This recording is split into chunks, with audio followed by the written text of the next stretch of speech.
Opening సీన్లో గౌరీ శంకర్లు పెళ్లికూతురు మర్డర్ కేసు గురించి లోపల ఎంక్వైరీ చేస్తుండగా బయట ఒక అతను మాస్క్ పెట్టుకొని ఉంటాడు. అతన్ని చూసి అతన్ని ఫాలో అవుతాడు శంకర్. తన వెనకాల గౌరీ కూడా ఫాలో అవుతుంది.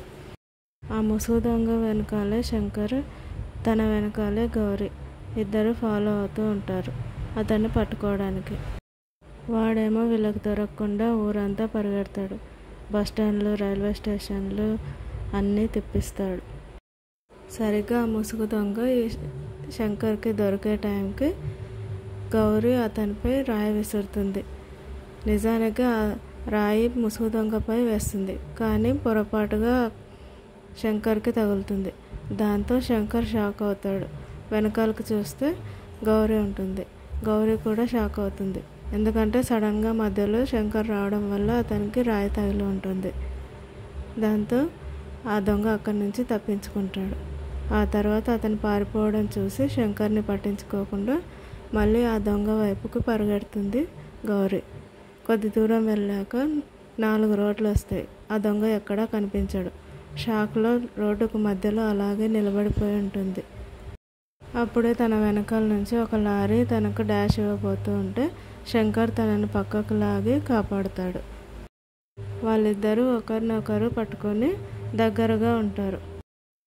గౌరీ శంకర్లను అంత దగ్గరగా చూడడంతో ఆ ముసుగు దొంగకి కోపం వస్తుంది. ఈ ముసుగు దొంగ కారు వెనకాల నిలబడి ఇదంతా చూస్తూ ఉంటాడు.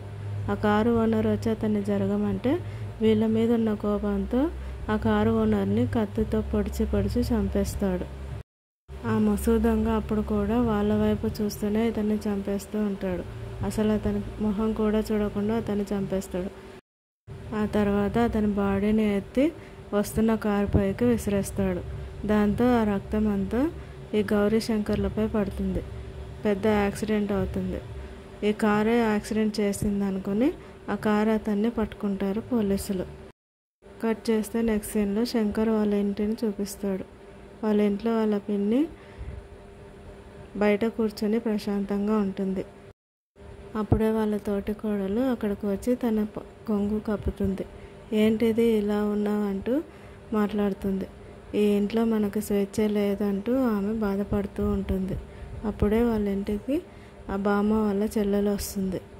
తను రావడంతో ఆమెను పలకరించి లోపలికి తీసుకెళ్తారు. కట్ చేస్తే నెక్స్ట్ సీన్లో పోలీసులు, ఫోరెన్సిక్ డిపార్ట్మెంట్ వాళ్ళు ఇంతకుముందు జరిగిన యాక్సిడెంట్ దగ్గర చెక్ చేస్తూ ఉంటారు. క్లూస్ అన్నీ సేకరిస్తూ ఉంటారు. అప్పుడే అతనికి ఒక క్లూ దొరుకుతుంది. అది తీసుకెళ్ళి శంకర్కి చూపిస్తాడు. శంకర్ చూసిన తర్వాత దాన్ని జాగ్రత్తగా ఉంచమని కానిస్టేబుల్కి చెప్తాడు. ఆ తర్వాత గౌరీ బాధపడుతూ కూర్చొని ఉండడం చూస్తాడు.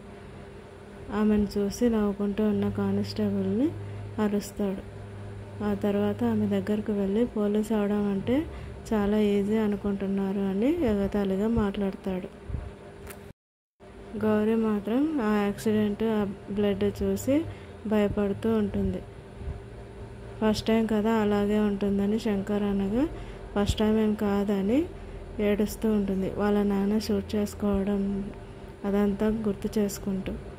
తర్వాత శంకర్ ఆమెకి కర్చీఫ్ ఇచ్చి తుడుచుకోమని చెప్పి అక్కడి నుంచి వెళ్ళిపోమని చెప్తాడు. ఆ తర్వాత వాళ్ళ కానిస్టేబుల్ తన స్కూటీని తీసుకుని అక్కడికి వస్తాడు. డ్రాప్ చేస్తానంటే వద్దని తనే వెళ్తానని స్కూటీపై ఎక్కి శంకర్పై కోపంతో తన కాలు మీద పోనిస్తుంది. దాంతో శంకర్ నొప్పితో బాధపడుతూ తనపై అరుస్తూ ఉంటాడు. గౌరీ మాత్రం అలాగే వెళ్ళిపోతుంది. చేస్తే నెక్స్ట్ సీన్లో శంకర్ వాళ్ళ ఇంట్లో వాళ్ళ నానమ్మ, చిన్న నానమ్మ మాట్లాడుకుంటూ ఉంటారు. నెక్స్ట్ సీన్లో గౌరీ అక్కడే బయట మొహం కడుక్కొని రిలాక్స్ అవుతుంది. కట్ చేస్తే నెక్స్ట్ సీన్లో శంకర్ వాళ్ళ చిన్న నానమ్మ వాళ్ళ చెల్లెలకి సంబంధం తీసుకుని వస్తుంది. కానీ శంకర్ వాళ్ళ నానమ్మకి జరిగిందంతా గుర్తు చేసుకుని బాధపడుతుంది.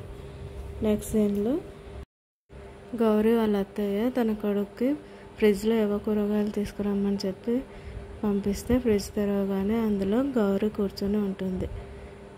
ఆ తర్వాత తనని అడిగి తనకు కావాల్సిన కూరగాయలు ఇప్పించుకుంటాడు.